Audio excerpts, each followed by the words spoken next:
हाँ जी, नमस्कार। एक बार फिर से आप सभी का बहुत बहुत स्वागत है प्रपूर्णता क्लासेस के आपकी भारतीय अर्थव्यवस्था की इस क्लास में। और हम कृषि संबंधी और औद्योगिक क्षेत्र से संबंधित अपनी अर्थव्यवस्था पढ़ चुके हैं और आज हमारा तीसरा प्रमुख रूप से सेवा का क्षेत्र रहने वाला है। सेवा के क्षेत्र में हम देखने वाले हैं क्या चीज़ें अपने रहने वाली हैं, किस प्रकार से भारत में इसमें योगदान है और किस प्रकार से वैश्विक परिदृश्य से इसका अपने योगदान रहते हैं। और साथ ही में अपने देखेंगे जीडीपी के संदर्भ में और प्रमुख योजनाएं हैं जो सेवा से क्षेत्र से संबंधित हैं, उन योजनाओं के बारे में भी देखेंगे। तो शुरू करते हैं सेवा क्षेत्र यानी कि सर्विस सेक्टर के बारे में। हम जानते हैं कि सेवा क्षेत्र में आपके मुख्यतः सम्मिलित किए जाते हैं कौन कौन से। एक है व्यापार, होटल और जलपान गृह। ये सारी चीज़ें सम्मिलित की जाती है आपके सेवा क्षेत्र के अंतर्गत।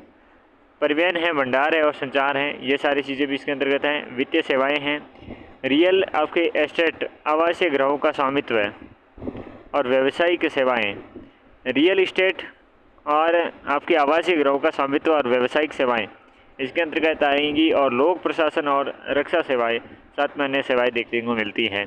तो सेवा क्षेत्र के अंतर्गत आपके व्यापार, होटल और जलपान गृह ये सारी चीज़ें इसके अंतर्गत हैं।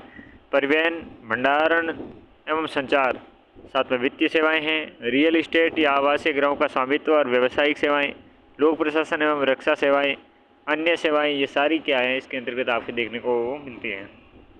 ठीक है। आर्थिक समीक्षा 2025 से 20 में ग्रोस वैल्यू एडेड का क्षेत्रवार विश्लेषण अपने 5 क्षेत्रों में अंतर्गत किया गया है।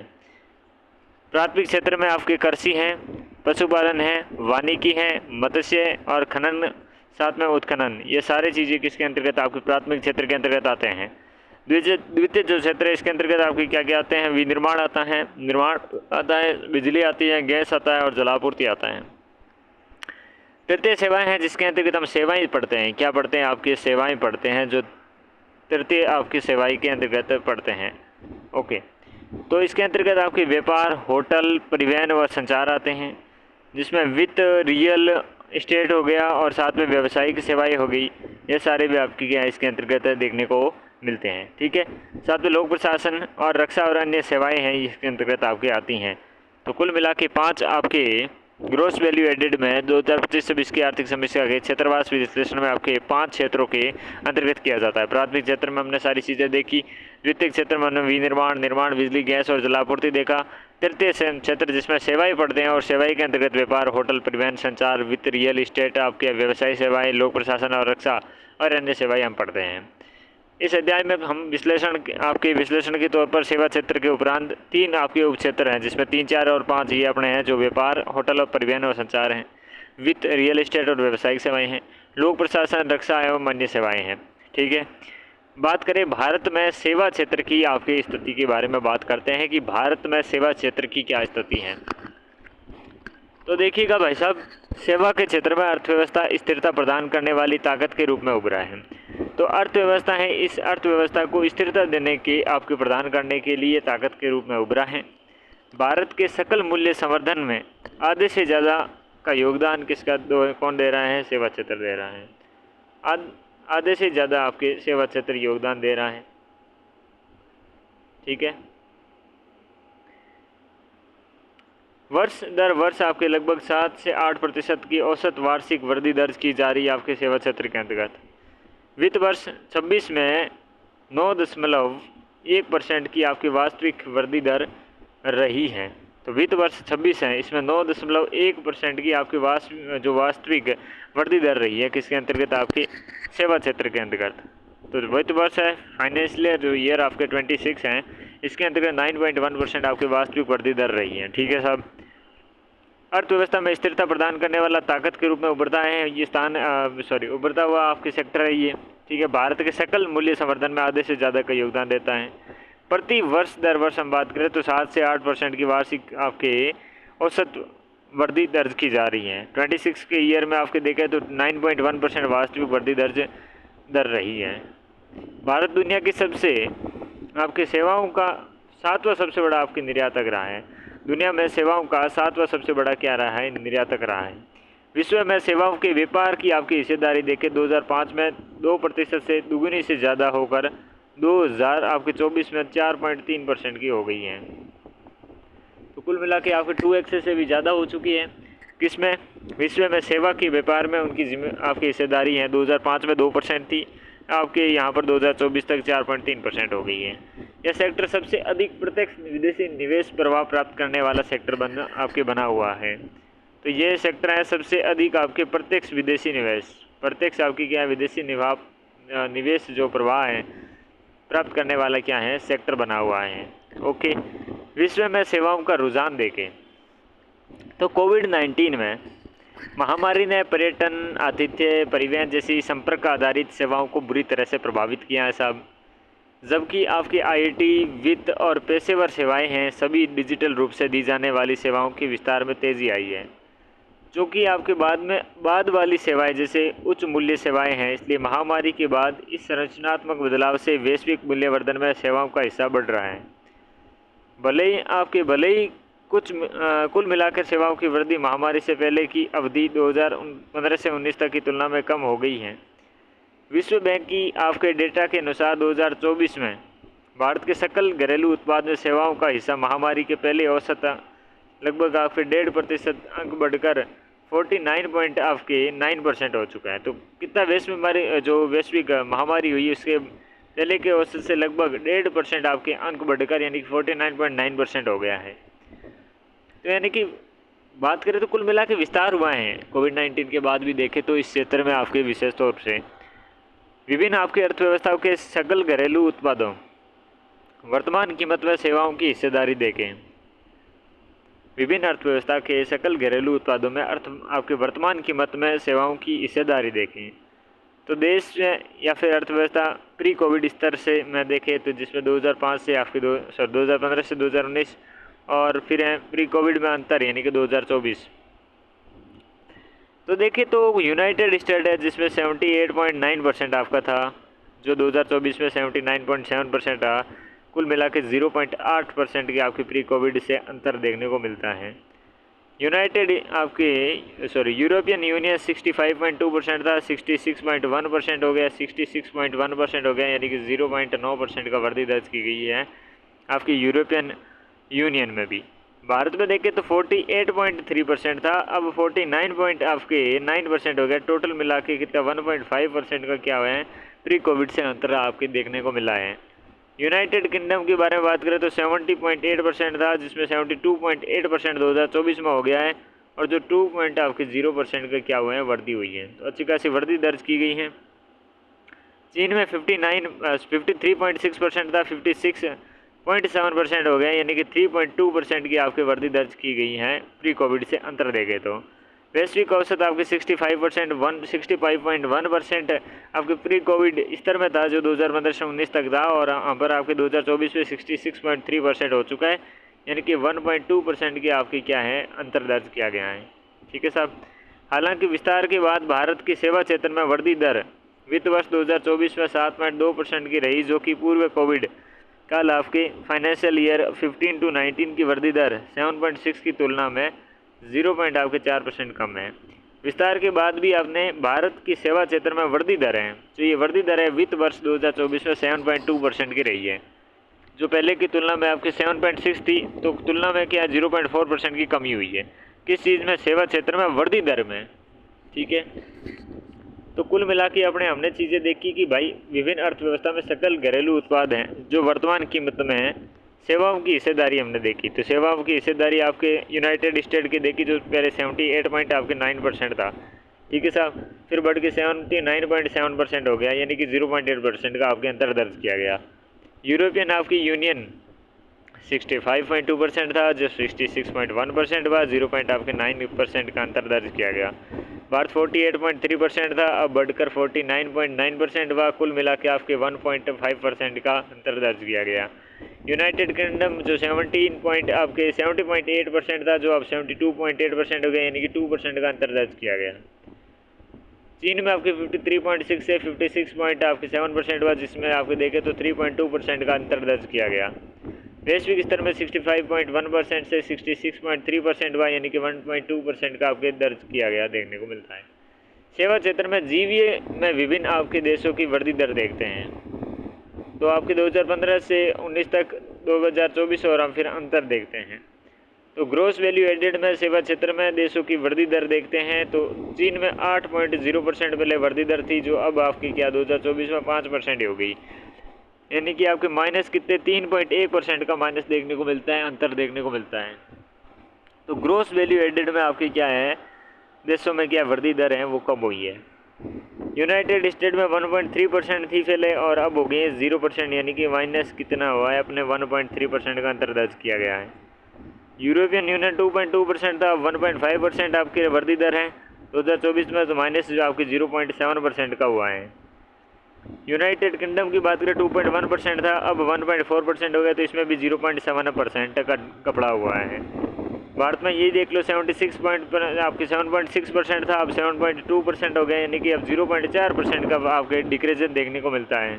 जो वैश्विक औसत में देखें तो 2.8% जो 2024 में 2.0% यानी कि 2% आपके, यानी कि 0.8% का आपके माइनस अंतर देखने को मिलता है। तो अंतर यहाँ पर किस में फ़र्क पड़ा है, ग्रोस वैल्यू आपके जो विभिन्न देशों में वृद्धि दर है ग्रोस वैल्यू एडेड की, इसमें आपके डिक्रीजन देखने को मिलता है और उसमें आपकी क्या इंक्रीजमेंट देखने को मिलता है। बड़ी अर्थव्यवस्थाओं में चीन सबसे ज़्यादा गिरावट देखी गई है। बड़ी अर्थव्यवस्थाओं में चीन में सबसे बड़ी आपकी गिरावट देखी गई है। भारत काफ़ी हद तक मजबूत बना है, ठीक है ना। 2024 में सेवाओं में वृद्धि आपकी महामारी से पहले इस तरह की क्या थी, करीब रही। 2024 में सेवाओं में वृद्धि आपकी महामारी से पहले की स्तर के करीब रही है, ठीक है ना। तो चीन में सबसे ज़्यादा गिरावट, भारत काफ़ी हद तक मजबूत बना है। 2024 में सेवाओं में वृद्धि आपके महामारी से पहले के स्तर के करीब ही रही है, यानी कि 1 पॉइंट आपकी समथिंग 3% थी या कितनी परसेंट थी, 7.6 यानी कुल मिला के आपकी 7.2 हुई, तो 0.4% का ही रहा है, ठीक है ना। चलिए, सेवा क्षेत्र में व्यापार और पूंजी के प्रभाव में बदलाव। हम बात करें आपके सेवा क्षेत्र में व्यापार और पूंजी के प्रभाव में बदलाव आया है। वर्ष 2024 में सकल घरेलू उत्पाद में सेवाओं के व्यापार का हिस्सा महामारी से पहले के स्तर की तुलना में बढ़ा है। तो सेवा क्षेत्र में व्यापार और पूंजी के प्रभाव में देखें तो बदलाव हुआ है। 2024 में सकल घरेलू जो उत्पाद है इसमें, यानी कि हम जीडीपी के नाम से जानते हैं ना उसे, हाँ ठीक है, तो सेवाओं के व्यापार का हिस्सा महामारी से पहले से आपके इस तरह की तुलना में बढ़ा है। सेवा व्यापार में नाम मात्र आपके जीडीपी का प्रतिशत देखते हैं, देखिएगा अलग अलग देशों का फिर से अपने देखते हैं परसेंटेज के हिसाब से। तो यूनाइटेड किंगडम का आपके 23.6% था, अब बढ़ के कितना हुआ है 28.8% हुआ है, यानी कि 5.2% की आपकी वृद्धि दर्ज करने को मिल रही है भाई साहब, अंतर देखने को मिल रहा है। भारत में 11.6 था, कितना था भाई, पहले 11.6% था, अब 14.6% है, यानी कि वृद्धि दर 3% की आपके अंतर आपको देखने को मिल रहा है। यूरोपियन आपकी यूनियन में 26.4% से अब 27.8% की 1.4% की आपकी कुल आपके वृद्धि अंतर देखने को मिल रहा है। विश्व के हिसाब से देखें तो 13.4% से 14.1% हुआ है, यानी कि 0.6% की आपकी तुलनात्मक अंतर या वृद्धि देखने को मिलती है। यूनाइटेड आपकी स्टेट में 7% से 6.8%, यानी कि इसमें यहाँ पर आपकी कमी देखी जा रही है 0.1% की। चीन में 5.5% से 5.3% हुआ, यानी कि 0.2% की क्या है कमी दर्ज की गई है। ओके, तो सेवा की आपके व्यापार है यहाँ पर जीडीपी में ऐसा में देखें तो यहाँ पर भारत में तो वृद्धि हुई है 11.6 से 14.6, यानी कि 3% की वृद्धि हुई है। बात अगर हम करें भाई साहब, क्या बात हम करते हैं आपके प्रत्यक्ष विदेशी निवेश में सेवा क्षेत्र की भूमिका। प्रत्यक्ष हम निवेश आपके जो कौन से निवेश क्षेत्र हैं, इसने प्रत्यक्ष निवेश विदेशी निवेश में सेवा क्षेत्र की भूमिका 2022-24 के दौरान वैश्विक प्रत्यक्ष विदेश निवेश में सेवाओं का औसत आपके 53.5% रहा है, जो महामारी से पहले की अवधि में 50.9% था। तो 22 से लेकर 24 के दौरान वैश्विक जो प्रत्यक्ष निवेश है, प्रत्यक्ष आपका विदेशी निवेश है, इसकी सेवाओं में औसत हिस्सा है 53.5% था, तो महामारी से पहले की अवधि में था 50.9%। ऊर्जा और गैस आपूर्ति में 47.8%, सूचना और संचार में 22%, निर्माण में 10.6%, परिवहन के लिए 8.1% की को कुल मिलाकर सेवाओं के प्रत्यक्ष विदेश निवेश का आपके 88% से ज़्यादा हिस्सा प्राप्त हुआ, जबकि महामारी से पहले 75 आपके 0.5% था। तो अब कितना है 88%। 47.8% ऊर्जा गैस, ठीक है।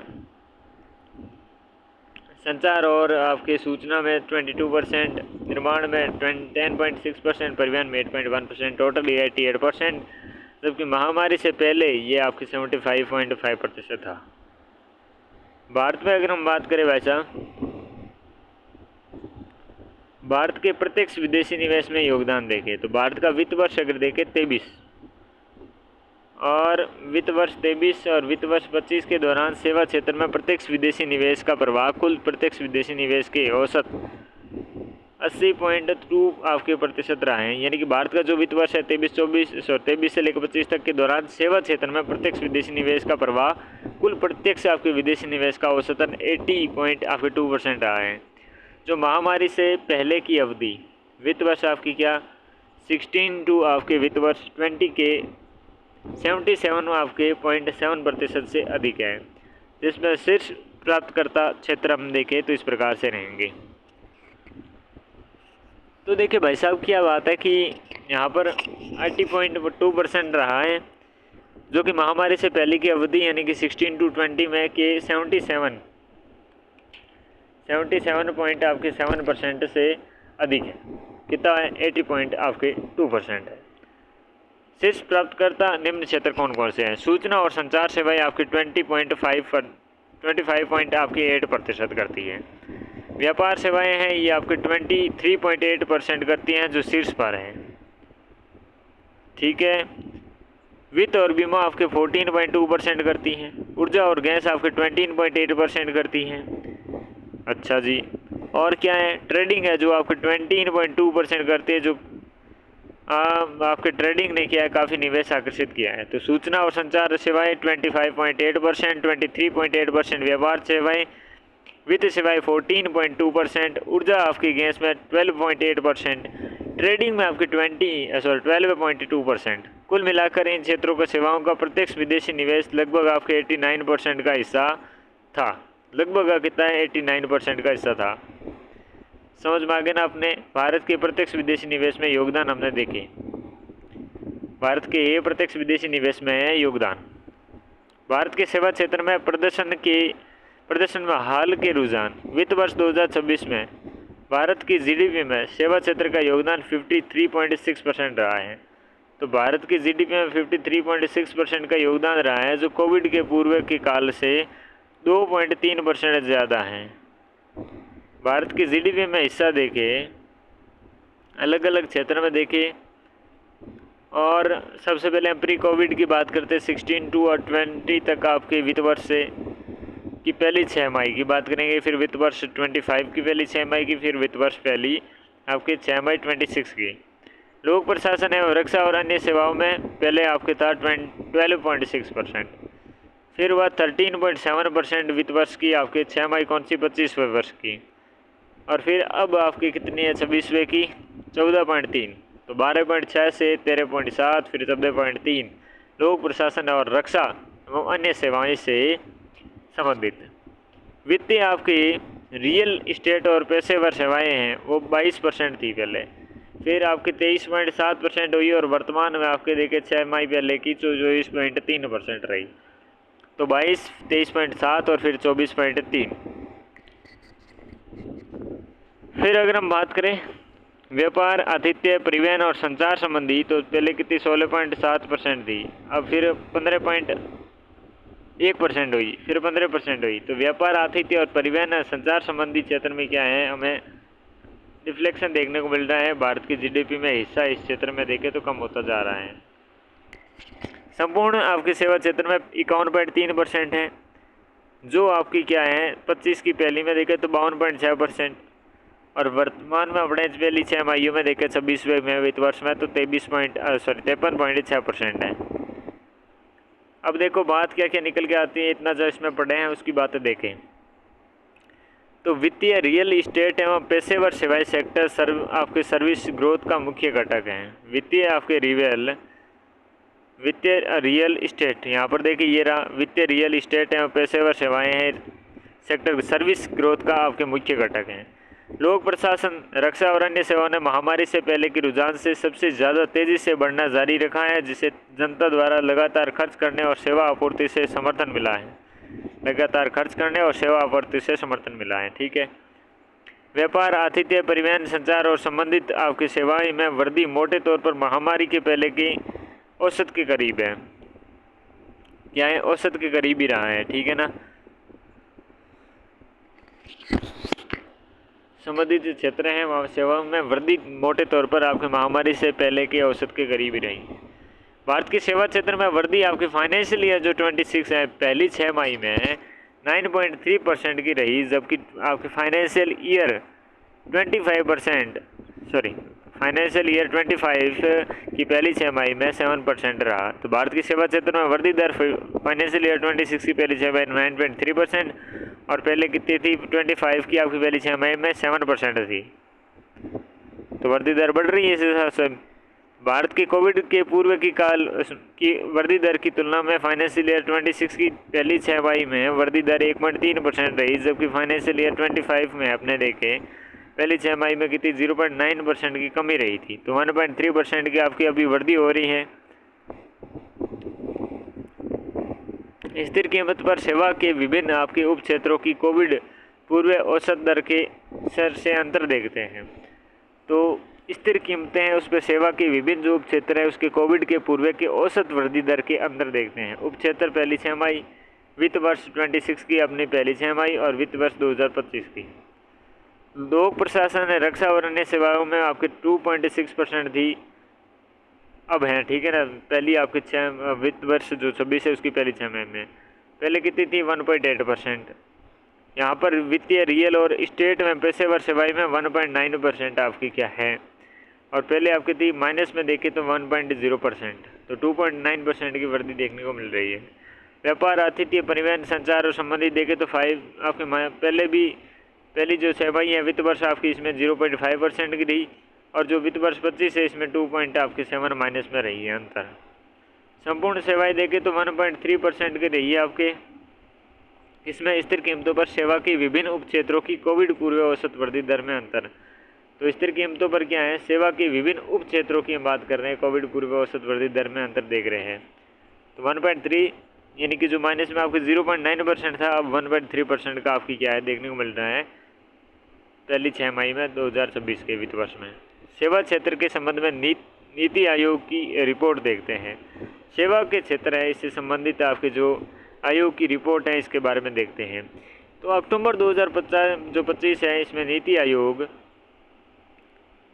भारत की सेवा क्षेत्र में 15 बड़े उप क्षेत्रों को विभाजित किया, जिसमें आउटपुट, रोजगार और क्षेत्रीय गतिशीलता में संरचनात्मक बदलाव के लिए आधार पर पिछले 10 सालों का आकलन किया गया है। ठीक है। 2 भाग वाली यह रिपोर्ट इस बात पर जोर देती है कि सेवा न सिर्फ आउटपुट में सबसे बड़ा योगदान देने वाला सेक्टर बनकर उभरा है, बल्कि यह आपके आर्थिक विकास, रोजगार पैदा करने वाला, शहरीकरण और राज्य स्तरीय तालमेल को जोड़ने वाला एक आपके मुख्य जरिया भी है।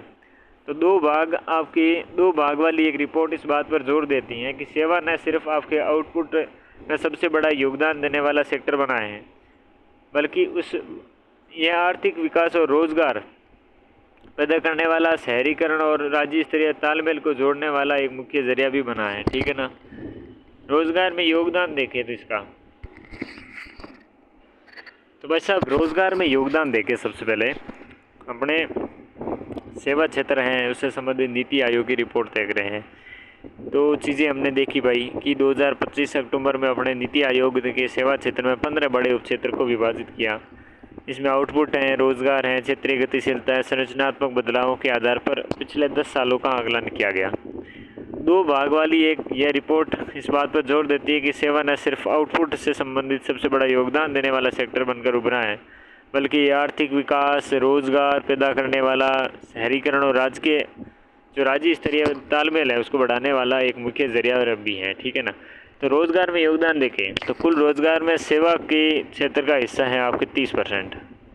तो टोटल रोजगार में 30% का हिस्सा इसका रहता है। विनिर्माण, निर्माण प्रत्येक में लगभग 11 से 12% से ज़्यादा काफ़ी ज़्यादा हैं। आर्थिक सेवाओं में समग्र आपके उद्योग में सबसे ज़्यादा लोगों का रोज़गार मिला हुआ है तो आपकी किस में है, इसी में ही है। तो आपके अर्थात सेवा के में समग्र उद्योग में से सबसे ज़्यादा लोगों को रोज़गार मिला हुआ है तो इसी से है, सेवा क्षेत्र से। 2011 से लेकर 24 के दौरान सेवाओं की आपके रोजगार लचीलापन 0.43% था, जबकि विनिर्माण में यह 0.2%, कृषि में 0.41 और निर्माण में 0.60% था। 11 से लेकर 24 के दौरान सेवाओं में रोजगार लचीलापन 0.43% था, जबकि विनिर्माण में ये 0.22% था, कृषि में 0.43% ये हो गया और 0.2% 22% हो गया आपके किसमें, विनिर्माण में 0.41% हो गया कृषि में और 0.60% हो गया किसमें, आपके निर्माण में। पिछले 6 सालों के सेवाओं में लगभग 40 मिलियन नई नौकरियां जुड़ी हैं और कोविड के बाद रिकवरी के दौरान रोजगार लचीलापन बढ़कर 0.63% हो गया है। तो लचीला परसेंट आपके बढ़कर 43 से कितना 0 पॉइंट कितना हो गया है, 0.63% हो गया है। ठीक है साहब। निर्माण के बाद दूसरा सबसे बड़ा नंबर आता है इस पर, निर्माण के बाद दूसरा सबसे बड़ा नंबर आता है। ठीक है, निर्माण में 0.60% हमने देखा। रोजगार लचीलापन देखे तो ये वह माप है जो ये बताता है कि जीडीपी में 1% के परिवर्तन के साथ रोजगार में कितने प्रतिशत का परिवर्तन आता है। तो जीडीपी का 1% के आपके परिवर्तन के साथ रोजगार में कितने % का परिवर्तन आता है। जीडीपी बढ़ती है तो रोजगार कितनी तेजी से बढ़ रही है। जैसे यदि जीडीपी 10% बढ़ती है तो रोजगार 5% बढ़ता है, तो रोजगार लचीलापन कितना 0.5% होता है, सॉरी 0.5 होता है। ठीक है। उच्च स्तरीय लचीलापन आपके उच्च स्तरीय सेवाओं में सकल मूल्यवर्धन में तेज वृद्धि से आपकी नौकरियों में उसी अनुपात में बढ़ोतरी नहीं हुए है, क्योंकि आपके उनमें ज़्यादा कौशल की ज़रूरत होती है और स्वचालन भी होता है। ज़्यादातर नई नौकरियां व्यापार, आतिथ्य, परिवहन और व्यक्तिगत सेवाओं में जैसे कम मूल्य वर्धित उप क्षेत्र में सर्जित हो रही है। तो उच्च स्तरीय सेवाओं में सकल मूल्यवर्धन में तेज वृद्धि से नौकरियों में आपके उसी अनुपात में बढ़ोतरी नहीं हो रही है, क्योंकि उसमें क्या ज़्यादा कौशल की ज़रूरत होती है, स्वचालन भी होता है। तो ज़्यादातर नई नौकरियां व्यापार है, आतिथ्य, परिवहन और व्यक्तिगत सेवाओं जैसे कम मूल्य वर्धित उप क्षेत्र में सर्जित हो रही है। अंतर्राष्ट्रीय आपके श्रम संगठन के आंकड़ों के अनुसार पूरे विश्व में सेवाओं के काम करने वाले मजदूरों का आपके हिस्सा 1992 में 35.5% था और जो 2022 में बढ़कर कितना हो गया 49.8% हो गया है। 14.3% आपके प्रतिशत अंकों की बढ़ोतरी हुई है, जिसमें उच्च आपके मध्यम आय वाले देशों में ज़्यादा तेजी से क्या है बढ़ोतरी हुई है।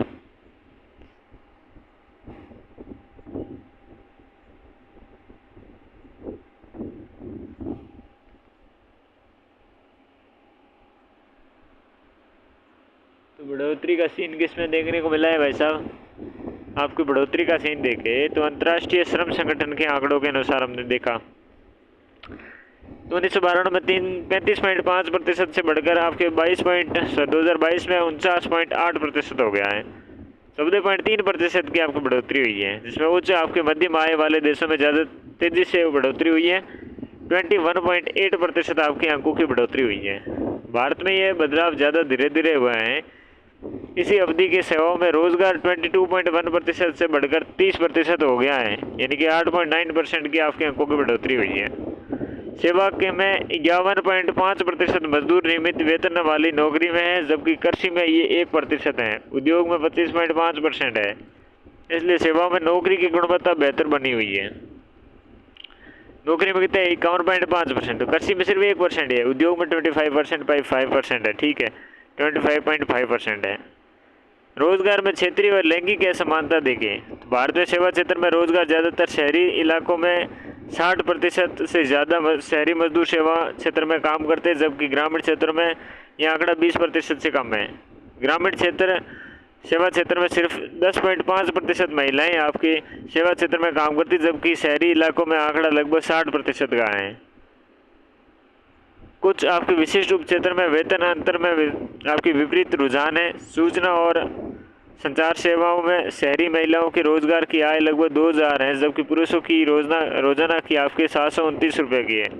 इसी तरह की रुझान स्वास्थ्य सेवा और ग्रामीण शिक्षा और लोक प्रशासन में भी देखी गई है। यहाँ महिलाएं वेतन पुरुषों से ज़्यादा हैं। ठीक है। तो आउटपुट में देखिए राज्य स्तरीय विविधता देखते हैं। तो आउटपुट में भी देखें तो कर्नाटक, महाराष्ट्र, तमिलनाडु, तेलंगाना मिलकर सेवा आउटपुट का लगभग 40% हिस्सा आपके बनाते हैं, जबकि आईटी वित्त और पेशेवर सेवाओं जैसे आधुनिक उच्च उत्पादन सेवाओं पर आधारित हैं। तो कर्नाटक, महाराष्ट्र, तमिलनाडु, तेलंगाना मिलकर कितना सेवा आउटपुट का 40% हिस्सा बनाते हैं। बिहार कम प्रति व्यक्ति आय के बावजूद अपने सकल मूल्य वर्धन का 58.7% हिस्सा सेवाओं में प्राप्त करता है। ज़्यादातर कम मूल्य वर्धित क्रियाकलापों में से आता है। केरल में 60.4%। जीएसपी ग्रॉस वैल्यू एडेड की सेवाओं से आता है। ये जीएसवीए, ठीक है, जीएसवीए। तो व्यापार, पर्यटन और रियल एस्टेट जैसे पारंपरिक क्षेत्रों पर निर्भर है। ठीक है। ओडिशा में सेवाओं का हिस्सा आपके 38.5% से आपके घटकर 34.9% हो गया, जबकि असम में ये अवधि 46.5% से घटकर 34.3% हो गई है। ओके जी। सकल राज्य आपके संवर्धन, सकल राज्य हम बात करें, सकल राज्य संवर्धन में, सकल राज्य मूल्यवर्धन में क्षेत्रीय गतिविधि देखें। 2011-12 से 2023-24 के बीच आपके जीवीए ग्रोस वैल्यू एडेड में हिस्सेदारी क्षेत्रीय परिवर्तन देखते हैं। तो स्थिर में देखें आपकी श्रेणी स्थिर, व्यापार एवं मरम्मत में 20% हिस्सा आपके बनाए रखा। पेशेवर वैज्ञानिकों में व्यावसायिक सेवाओं में 20% हिस्सा आपके बनाए रखा। तो 20% का व्यापार और मरम्मत, पेशेवर और वैज्ञानिक में व्यावसायिक सेवाओं में स्थिर रहा। ठीक है। और अन्य आपकी वित्तीय सेवाएं जिसमें पेंशन और बीमा को छोड़कर 10% का हिस्सा बनाए रखा। स्वास्थ्य में 2.8% का हिस्सा आपके साथ में स्थिर रहा। वृद्धि देखें तो कंप्यूटर और सूचना सेवाओं ने अपने हिस्सेदारी में 6% से दोगुने से ज़्यादा यानी कि 12.2% की आपकी क्या है वृद्धि दर्ज की है। ठीक है। तो इसमें कंप्यूटर और सूचना सेवाओं की हिस्सेदारी बढ़नी थी। शिक्षा में भी 6.7% से 7.4% की मामूली बढ़ोतरी हुई है। कमी देखें तो पेंशन और बीमा क्षेत्र में आपके 1.7 से घटकर 1.1% हो गया, 0.6% की घटोतरी देखने को मिलती है। इसी प्रकार से परिवहन, सांस्कृतिक और मनोरंजन सेवाओं की सकल मूल्यवर्धन हिस्सेदारी में भी ज़्यादा कमी आई है। बात करें वित्तीय वर्ष 26 की, तो पहली 2 तिमाहियों में PLFS आंकड़ों से पता चलता है कि शहरी रोजगार में सेवाओं का हिस्सा आपके बढ़कर 61.9% औसत हो गया, जबकि वित्तीय वर्ष 21 और वित्तीय वर्ष 22 के आपके दौरान 61.7% 61.7% आपके प्रतिशत औसत से थोड़ा ज़्यादा है। ठीक है साहब।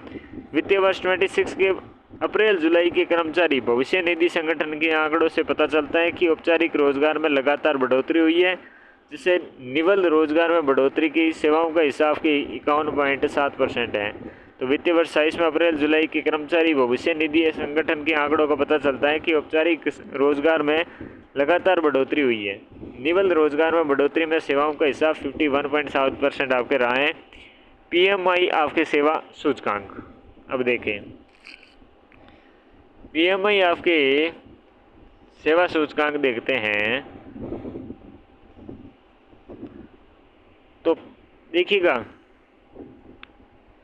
वित्त वर्ष हमारा 25 है, इसमें पहली तिमाही में 50% ऊपर बना हुआ है। वित्त वर्ष आपके 2026 है, तीसरी तिमाही में आपके 58.9% रहा है। तो ठीक है जी, 50% ये 58.9%। 50 से अधिक का मान सेवा के क्षेत्र गतिविधि में विस्तार को बताता है। तो सेवा के क्षेत्र में क्या है, गतिविधि के विस्तार को बता रहा है। ठीक है। तो PMI आपकी सेवा सूचकांक हो गई है। अब सेवा के निर्यात के बारे में अगर हम बात करेंगे, देखो GDP में सेवा के निर्यात का हिस्सा अगर हम देखते हैं तो पूर्व कोविड काल में हम बात करें तो 7.4% था, और फिर फाइनेंशियल ईयर आपके 23 और 25 तक देखें तो 9.7% रहा। तो GDP में आपके सेवा निर्यात का हिस्सा 7.4% पहले कोविड से पहले था, और फाइनेंशियल ईयर 23 से लेकर 25 के बीच में 9.7%, और फाइनेंशियल ईयर आपका 26 से इसमें पहली 6 माही में 10% का रहा है। तो फाइनेंशियल ईयर आपके 16 से लेकर 20 तक 7.6%। सेवा में निर्यात में वृद्धि 53 में आपसे लेकर 55 तक है, 23 से लेकर 25 तक आपके 14 हो गए, लगभग दुगुनी हुई है। सेवाओं की निर्यात में वृद्धि हुई है यहाँ पर। और GDP में सेवा निर्यात का हिस्सा था, ये सेवाओं में निर्यात की वृद्धि देख रहे हैं। तो फाइनेंशियल ईयर 26 है जो अप्रैल नवंबर में आपके 8.7%। वैश्विक बाजार में बढ़ती प्रतिस्पर्धा और नैतिकता आपके अनिश्चितता के कारण हुआ है। और देखिए निर्यात में आपके जो चक्रवर्ती हम ब्याज दर देखते हैं CAGR वृद्धि दर है वो देखें तो वित्त वर्ष 25 में आपके 14% की मुख्यतः सॉफ्टवेयर सेवाओं में हुई है। 13.5% की वृद्धि प्रेरित है। पूर्व कोविड काल में 4.7% थी जो कि कुल सेवाओं में निर्यात की 40% से ज़्यादा का हिस्सा है। ठीक है, पेशेवर और प्रबंधन परामर्श सेवा निर्यात में दूसरा सबसे बड़ा निर्यात करता है जिसकी वृद्धि से दुगने से ज़्यादा बढ़कर आपके 25.9% हो गई है। परिणाम स्वरूप आपकी क्या है, इन सेवाओं का निर्यात में हिस्सा फाइनेंशियल ईयर आपके 16 से लेकर 20 तक 10.2% से बढ़कर फाइनेंशियल ईयर आपके 23 से लेकर 25 तक आपके 18.3% हो गया है। ठीक है, तो देखिए क्षेत्र उपक्षेत्र आपकी प्री कोविड अवधि और फाइनेंशियल ईयर 23 से 25। सॉफ्टवेयर सर्विस था 47%, अब हो गया 13.5%। पेशेवर प्रबंधन आपकी जो परामर्श सेवाएं 11.9% था, अब बढ़कर आपके लगभग दुगुना से ज़्यादा हो गया है 25.9%। सेवाएं समग्र में आपके देखे 7.6% था, अब 14% हो गया है, याद रखें। कृत्रिम बुद्धिमत्ता और भारत की सेवा निर्यात से संबंध है, ये अगली क्लास में देखेंगे और इस टॉपिक को कंप्लीट करेंगे। तो ये चीज़ें हैं, एक बार इस क्लास को एक बार फिर से देखने की कोशिश करना, ज़्यादा से ज़्यादा बार देखोगे आंकड़े उतने याद होंगे। ठीक है, तो एक बार ज़्यादा लोड नहीं लेते हुए यहीं पर इस क्लास को एंड करते हैं, अगली क्लास में ले, तब तक के लिए नमस्कार।